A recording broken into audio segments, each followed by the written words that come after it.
예. 어떻게 제가 유학 시절을 설명할 길이 없어요. 그래서 유학 마치고 제가 돌아와서 유학에 이 참 하나님의 주신 은혜가 식기 전에 제가 눈을 들어 하늘 보라 라고 하는 제목으로 제 간증을, 기록을 쭉 해놨어요. 여러분, 유학하는 5년 반 동안 마치 40년 동안 광야의 이스라엘 백성들을 낮에는 구름 기둥으로 밤에는 불 기둥으로 그렇게 인도하시고 그리고 메추라기와 만나를 먹이신 것처럼 달리 표현할 길이 없어요. 유학 5년 반 동안에 매일이 하나님의 기적이고 간증이에요. 그 당시 유학을 가려고 했을 때 많은 사람들이 비자를 못 받는다고 그랬습니다. 그래서 미국의 일반 대학으로 진학을 해서 거기서 신학교로 편입을 하라고 그렇게 했는데, 그래서 미시간 주립대학, 좋은 대학이잖아요. 거기서 대학원 입학 허가도 받고 또 신학교에서도 입학 허가를 받았어요.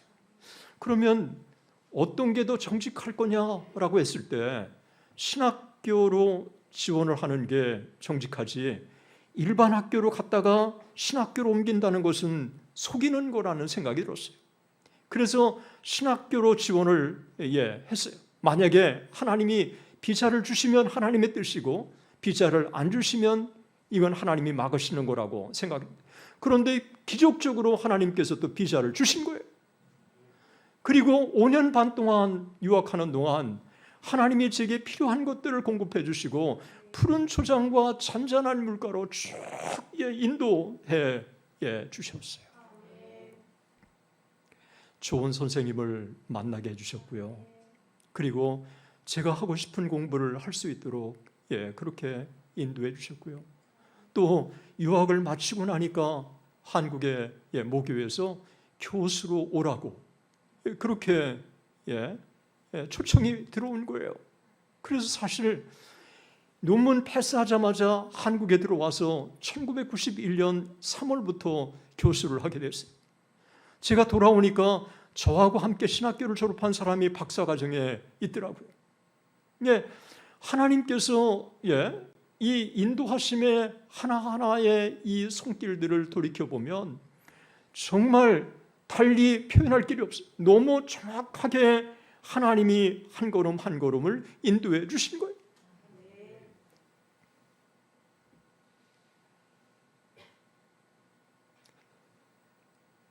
신학교로 돌아와서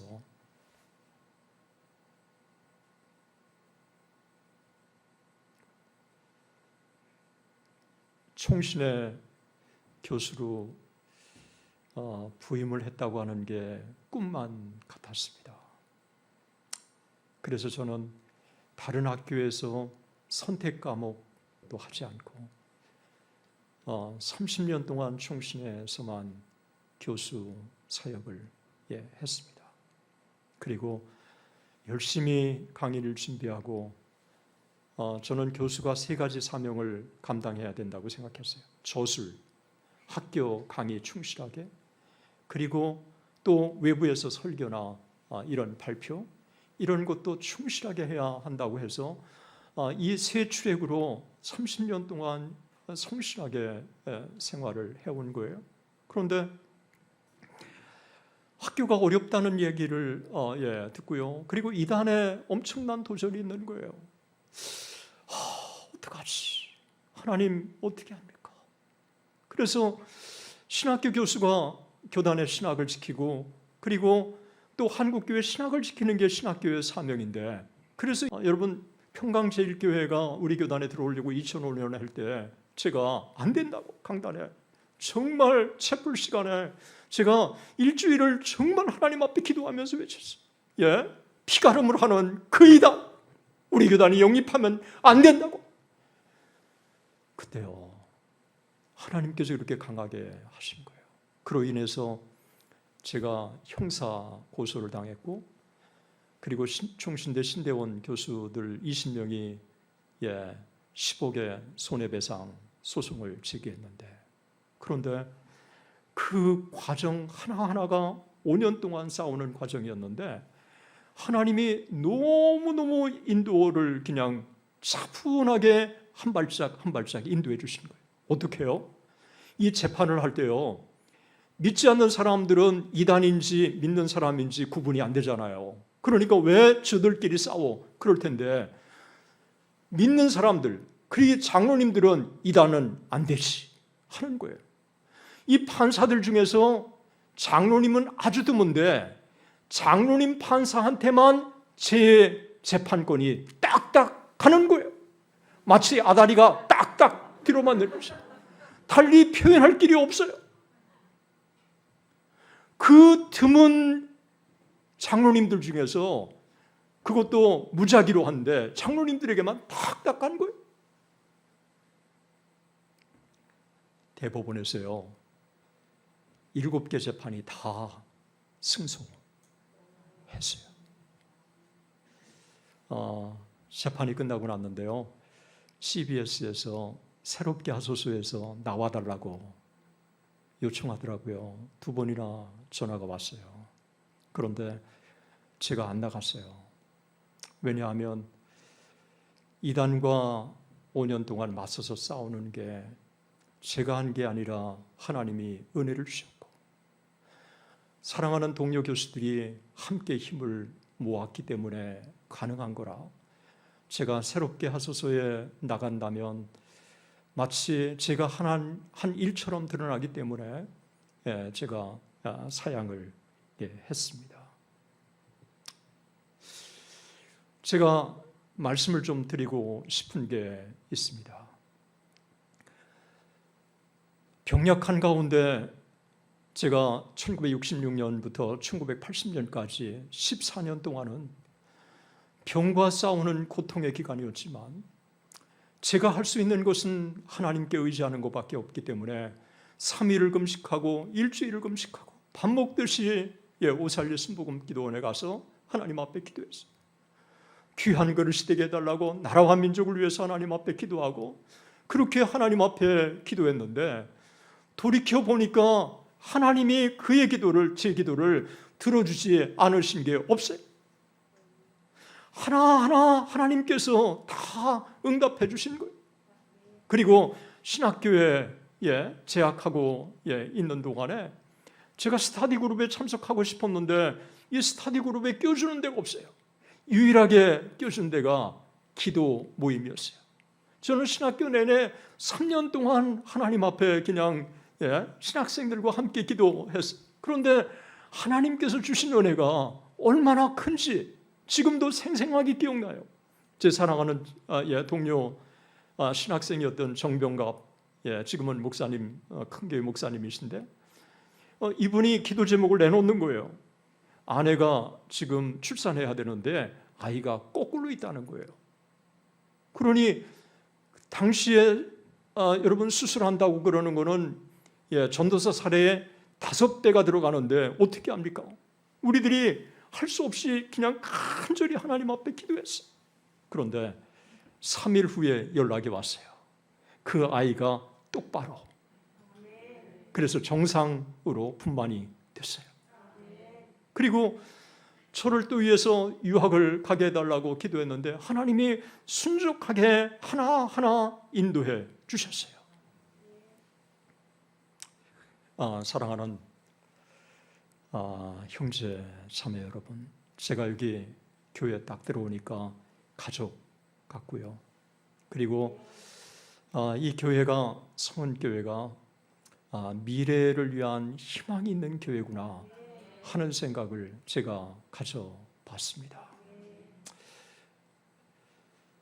모세는 아브라함의 하나님, 이삭의 하나님, 야곱의 하나님을 끊임없이 이스라엘 백성들에게 일깨워 주었습니다. 그것은 아브라함과 함께 하신 하나님이 이삭과 함께 하시고 이삭과 함께 하신 하나님이 야곱과 함께 하신다는 것입니다. 그 하나님이 이스라엘 백성들과 또 함께 해 주신다는 것입니다. 저는 구약의 하나님이, 신약의 하나님, 교회사의 하나님이 다르지 않다고 믿습니다. 기독교 역사 속에 쭉 하나하나의 사건들을 보면 하나님께서 인도하시고 간섭하지 않는 게 없어요. 하나님께서 지금도 역사하신다고 하는 것을 교회사를 통해서 우리에게 보여주시는 거예요. 어떻게 인도 선교로 원하는 언더우드를 한국 선교사로 보내주셨을까요? 어떻게 일본 선교로 원하는 아펜젤러를 한국 선교사로 불러주셨을까요? 어떻게 돈을 벌러 미국에 가려고 했던 우크라이나 출신의 피드 선교사님을 하나님께서 한국의 선교사로 보내주셔서 어릴 때부터 유태인이었기 때문에 여호와는 나의 목자시니 이와 같은 시편을 늘 암송했던 사람이기 때문에 시편을 번역하고 구약을 번역하고 그래서 우리가 갖고 있는 이 성경을 우리의 손에 어떻게 줄 수 있도록 인도해 주셨을까요? 하나님은 살아계시는 분인 줄로 믿습니다. 그 하나님은 어제나 오늘이나 내일이나 동일하신 분인 줄로 믿습니다. 요즘에 우리는 다시 하나님께서 우리 한 사람 한 사람에게 얼마나 큰 은혜를 베풀어 주셨는지 제 자신을 돌이켜보면 하나님의 은혜가 아닌 손길이 없어요. 그런데 저만 특별하게 사랑해 주실까요? 제가 유학 시절에 정말 제 평생에 지금도 제 가슴을 두근두근 거리는 하나의 사건이 있었어요. 이제 돈이 다 떨어지고 이제 더 이상 유학을 할 길이 없다고 생각하고 아내는 불안해했어요. 그리고 이제는 유학을 포기하고 이제 목회를 가야 할까라고 하는 생각도 아내가 너무너무 두려워하니까 그런 생각이 들었어요. 돈 한 푼 없이 이제 그 밤을 자고 아침에 일어났는데 문을 딱 여는데 쌀을 한 포대, 김치 한 통, 그리고 쌀 포대에 흰 봉투가 하나 딱 있더라고요. 봉투를 열어보니까 $50가 있었고요. 그 봉투에 누가 보낸 것인가 그렇게 보니까 From the Lord, 주님으로부터. 지금도 그 쌀과 그 $50와 김치 한 통 누가 보내줬는지 알지 못합니다. 아내가 평안하게 한국에서 대학을 나오고 저한테 속임을 당해서 미국에 와서는 하나님께서 까마귀를 통해서 당신의 백성들을 먹이신다고 하는 것을 아내가 피부로 느끼기 시작한 거예요. 이러면서 아내의 시각이 바뀌면서 아내도 세탁소에 가고 열심히 남편을 위해서 사역을 하기 시작한 거예요. 여러분, 하나님께서 제게 매 순간 주시는 이 특별한 은혜 지금도 잊을 수가 없어요. 우리 하나님은 나만 특별히 사랑하신다고 하는 이 특별한 사랑으로 우리 모두를 보편적으로 사랑하시는 분인 줄로 믿습니다. 저를 따라서 하시죠. 우리 하나님은 나만 특별히 사랑하시는 특별한 사랑으로 우리 모두를 사랑하신다. 여러분 아멘이세요? 장로님들이 5분이라고 그랬는데 아마 장로님들 중에서도 이런 고백을 하실 분이 있을 거라고 얘기해줘요. 아마 권사님들 중에서도 이 찬양대 오늘 참 감동이었는데요. 또 오늘 또 특성도 어떻게 한국말을 그렇게 잘해요? 눈 감고 보면 아마 가스펠 싱어라고 그냥 그렇게 감탄할 거라고 여겨져요. 여러분 이렇게 또 아름다운 교회를 이게 세워준 것, 이 모두가 여러분 이 코로나 시대에 이와 같은 것들이 하나님의 은혜가 아니겠습니까? 하나님은 나만 특별히 사랑하신다는 특별한 사랑으로 우리 모두를 사랑하시는 거예요. 때문에 우리는 그 하나님의 사랑의 끈을 놓지 않아야 하는 것입니다. 이 하나님의 사랑을 풍성하게 받았다면 우리는 그 하나님의 사랑을 이웃 사랑으로 흘려보내야 되는 거예요.